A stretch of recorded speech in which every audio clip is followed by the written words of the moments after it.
السلام علیکم میرے پیارے پیارے ریڈرز، آج ہم پڑھنے لگے ہیں بحر عشق ناول کی قسط نمبر 9۔ آیت نے آخر اپنی کلاس میں سے ایک دوست ڈھونڈ ہی لی تھی۔ وہ اور ہانیہ اس وقت فری لیکچر کا فائدہ اٹھاتے یونیورسٹی گھوم رہی تھیں۔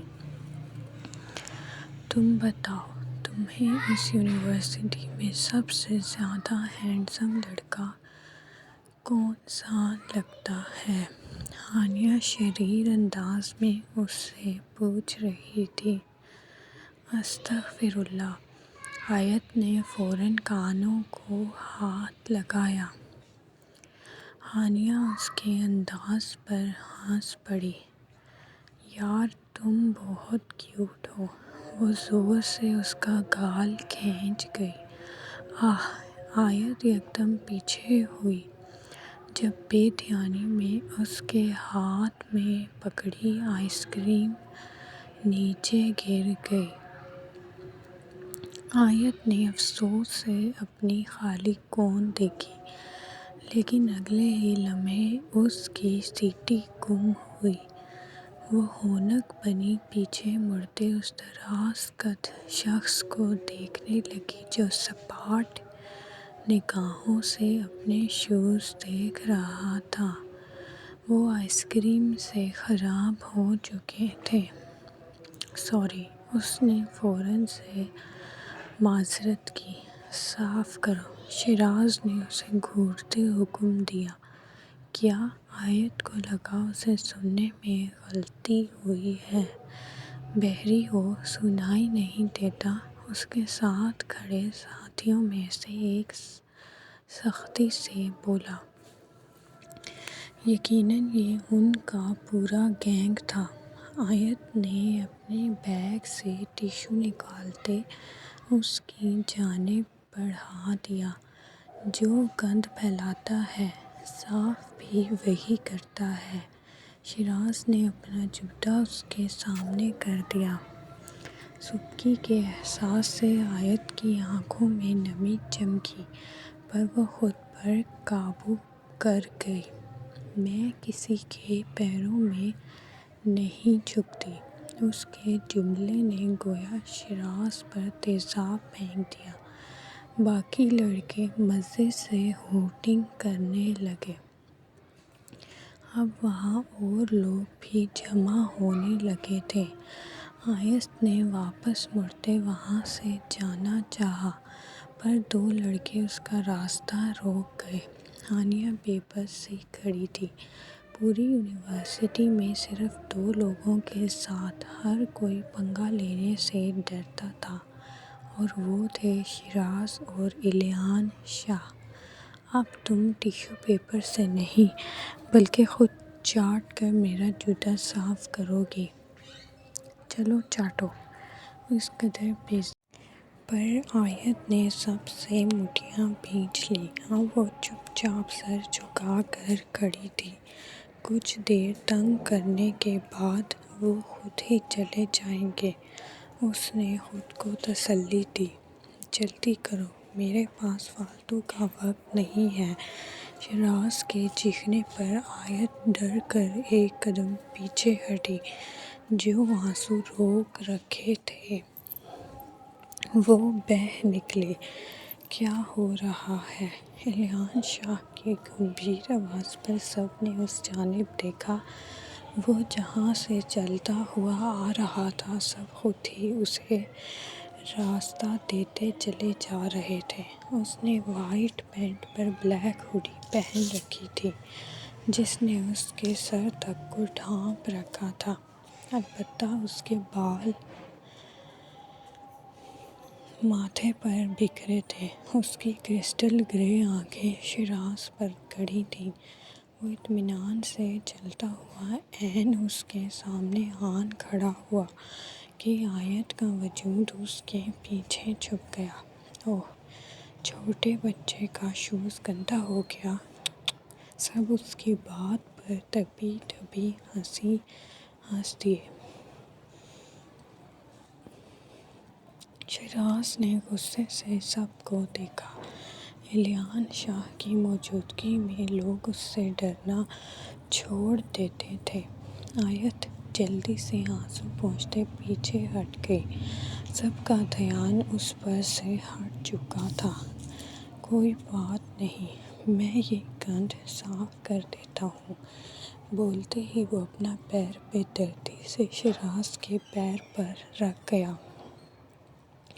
شیراز نے درد سے بلبلاتے اپنا پاؤں پیچھے کھینچ لیا۔ اوہ، یہ تو اور گندا ہو گیا۔ کیا کر سکتے ہیں، کچھ چیزوں کو جتنا مرضی صاف کر لو، رہتی وہ گندی ہی ہیں۔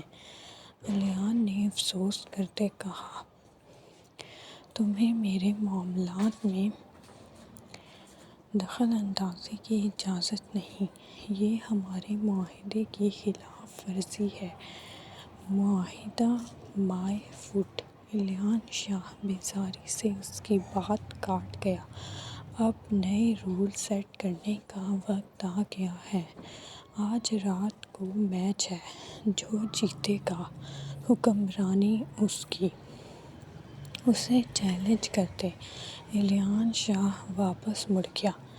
پوری یونیورسٹی میں تیزی سے یہ بات پھیل چکی تھی۔ اب دیکھنا یہ تھا کہ جیتے گا کون۔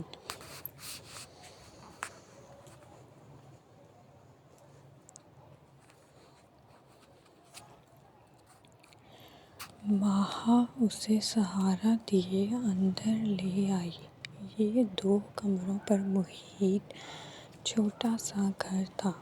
اب آپ جائیں، باقی میں خود سنبھال لوں گا۔ حنان اس سے زیادہ اس کی مدد لینے کا روادار نہیں تھا۔ ایسے کیسے چلی جاؤں؟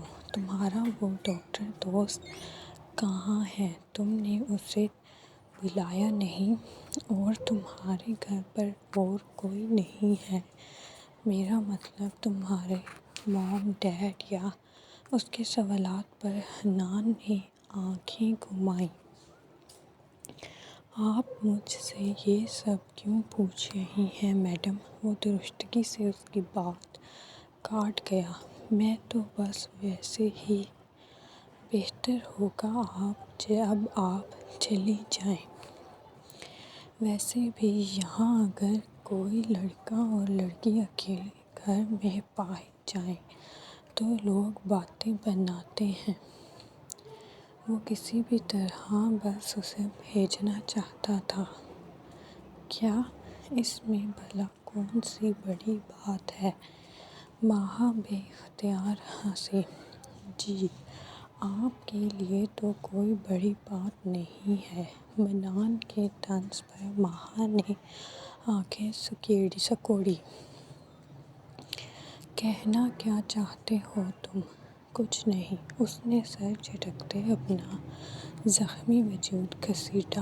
وہ برآمدے میں رکھے ایک صوفے پر بیٹھ گیا۔ انگ انگ میں درد بھرا تھا۔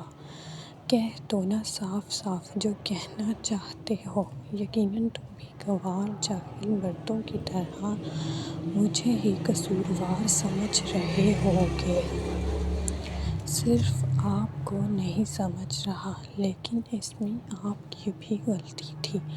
آپ کو چاہیے تھا کہ اس شخص کو پہلی فرصت میں کبھی اپنے قریب ہی نہ آنے دیتی۔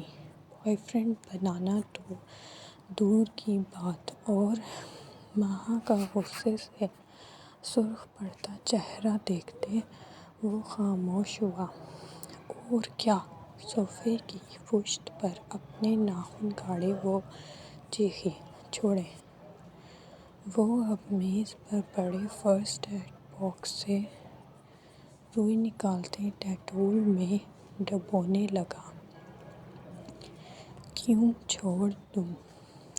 بولو نا، اور بھی کچھ تمہارے اندر ہے تو وہ بھی نکال دو باہر۔ اور یہ کہ آپ خود کو ڈھانپ کر رکھا کریں، اپنے کپڑے دیکھیں، دوپٹہ تک نہیں ہے۔ ماہا کا منہ کھل گیا۔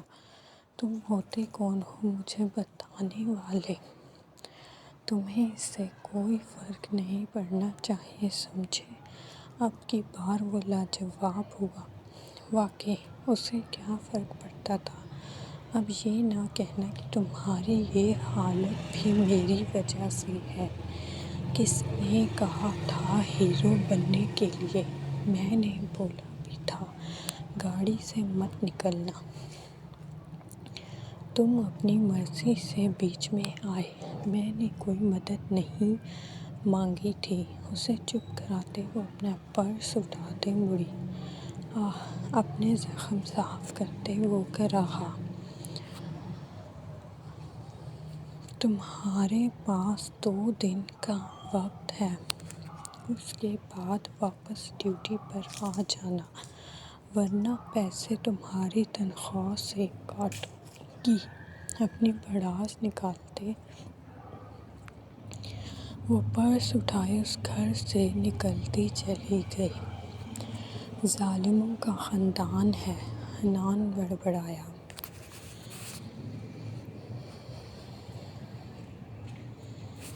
سکندر نے ڈیرے کے باہر گاڑی روکی۔ اس نے اپنی آمد کے بارے میں کسی کو بھی پہلے سے آگاہ نہیں کیا تھا، نہ وہ اپنے ساتھ درجنوں گارڈز لایا تھا، مگر خلاف توقع ڈیرے کے باہر ہی گاؤں کے تمام معزز افراد جمع تھے۔ اس نے ایک نظر تیمور پر ڈالی، جو سخت بیزار اور تھکا ہوا معلوم ہوتا تھا۔ ہم یہاں کیوں آئے ہیں؟ آخر اس کا صبر ٹوٹ گیا۔ بس تھوڑی دیر کی بات ہے، پھر حویلی چلیں گے۔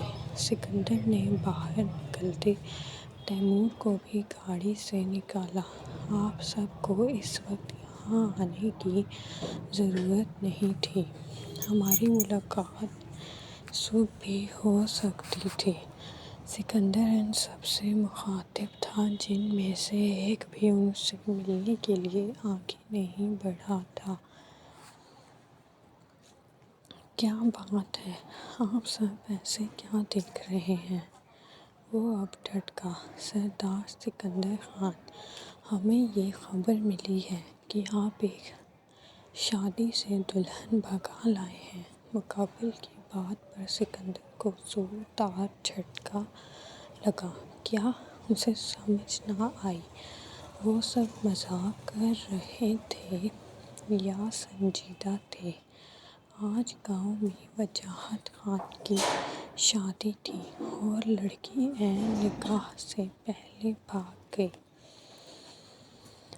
وہ ہر جگہ اسے تلاش کر رہے ہیں، لیکن ہمیں خبر ملی ہے کہ وہ آپ کے ساتھ ہے۔ اب کی بار دوسرا آدمی سامنے آیا تھا۔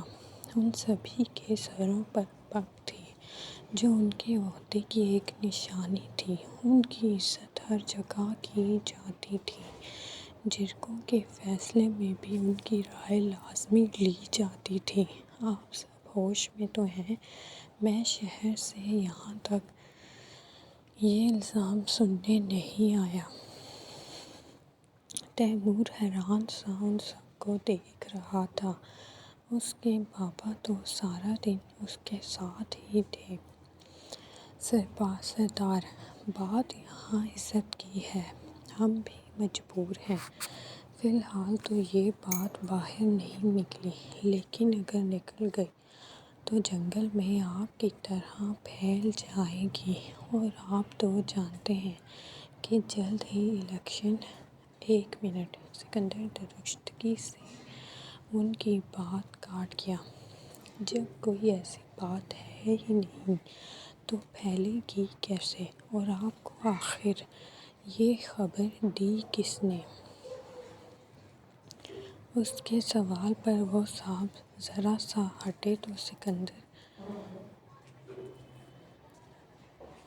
نے پیچھے گاڑی کے بونٹ پر بیٹھا ہوا وہ دکھائی دیا۔ سگریٹ کے گہرے گہرے کش لیتا ہوا وہ اور کوئی نہیں بلکہ منان شاہ تھا۔ یہ گھٹیا انسان یہاں کیا کر رہا ہے؟ میں یہاں کیا کر رہا ہوں اسے چھوڑو، تم اپنی بات کرو۔ سکندر خان بظاہر اتنا معزز بننے والا سردار اصل میں سردار کہلانے کے لائق بھی نہیں ہے، کیونکہ جس انسان کا کردار ایسا ہو تو کیا اسے سردار بننے کا حق ہے؟ وہ اطمینان سے آگ لگانے کا کام کر رہا تھا۔ تمہیں سچ میں لگتا ہے کہ کوئی تمہاری بات کا یقین کرے گا؟ تمہاری حقیقت اگر میں ان سب کو بتا دوں تو یہ سب تم پر تھوکیں بھی نہ۔ سکندر نے حساب بے باک کیا۔ بات مت گھماؤ سکندر، میں عینی شاہد ہوں۔ میں نے اپنی آنکھوں سے تمہیں اس لڑکی کو بھگا کر اپنے ساتھ لے جاتے دیکھا ہے۔ سردار اگر ایسا ہے تو ہم وجاہت خان کو کیا جواز پیش کریں گے؟ وہ تو چیخ چیخ کر سب کو بتائے گا، اور اعظم خان کا سختی سے ہم سب کو حکم تھا کہ کچھ بھی گڑبڑ نہیں ہونا چاہیے۔ وہ سب اب پریشان نظر آتے تھے۔ آپ سب کو ہو کیا گیا ہے؟ یہ جھوٹی بکواس کر رہا ہے۔ آپ سب اس دوغلے انسان پر یقین مت کریں۔ اچھا، اگر ایسا ہے تو ٹھیک ہے، اپنی تلاشی دو۔ اگر وہ لڑکی تمہارے ساتھ نہ ملی تو میں سزا بھگتنے کے لیے تیار ہوں۔ سکندر نے نفرت سے منان شاہ کو دیکھا۔ میں ایک مجرم کے کہنے پر تلاشی دوں، اس سے پہلے میں تمہاری جان لے لوں گا۔ سکندر نے جیب سے اپنی پستول نکالی تو جواباً باقی سب نے بھی ہتھیار نکال لیے۔ مجھے ان کھلونوں سے مت ڈراؤ سکندر خان، اور صاف بات کرو، تمہیں تلاشی سے ڈر کیوں لگ رہا ہے؟ سردار، آپ تلاشی دے دیں، جب اس کی بات جھوٹی نکلے گی پھر ہم خود ہی اسے دیکھ لیں گے۔ سکندر نے اپنے منہ پر ہاتھ پھیرتے خود پر قابو پایا۔ ٹھیک ہے، لے لو تلاشی، میری جیب چیک کر لو، ہو سکتا ہے میں نے لڑکی کو یہیں چھپا لیا ہو۔ اس کے طنز پر منان شاہ کا قہقہہ لگاتے ہنسا۔ جیب رہنے دو، گاڑی کی تلاشی ہی کافی ہوگی۔ منان شاہ کے اطمینان پر سکندر کو کسی انہونی کا احساس ہوا۔ ڈیرے پر کھڑے دو محافظ آگے بڑھتے ان کی گاڑی چیک کرنے لگا۔ پریشان مت ہو، سب ٹھیک ہے۔ سکندر نے تیمور کے بال سہلائے، جو پریشان تو نہیں البتہ بے حد غصے میں کھڑا تھا۔ ایک محافظ نے گاڑی چھانتے نہ میں سر ہلایا۔ بس ہو گئی آپ سب کی تسلی؟ اب گرجنے کی باری اس کی تھی۔ میں اس بے عزتی کو بھولوں گا نہیں۔ جو بھی اس کے پیچھے ہوگا، اس سے وہ سبق ملے گا کہ سردار، اس کے الفاظ ابھی منہ میں تھے جب دوسرے محافظ نے اس کی بات کاٹ دی۔ وہ گاڑی کی ڈگی کھولے کھڑا تھا۔ کیا؟ اس کی آنکھیں پھٹی دیکھ سکندر اس طرف آیا۔ گلِ رانا ڈگی میں ڈبکی بیٹھی تھی۔ اس نے ایک ہاتھ سے سختی سے اپنا نقاب پکڑ رکھا تھا اور دوسرے ہاتھ سے وہ اپنا بیگ سینے سے لگائی ہوئی تھی۔ وہ پکڑی گئی تھی۔ وجاہت خان کا خوف اس کی رگ رگ میں سمایا۔ وہ آنسوؤں سے بھری ہرنی سی سہمی آنکھیں پھیلائے انہیں دیکھ رہی تھی۔ لائک کریں، کمنٹ کریں اور سبسکرائب کرنا نہ بھولیں۔ شکریہ۔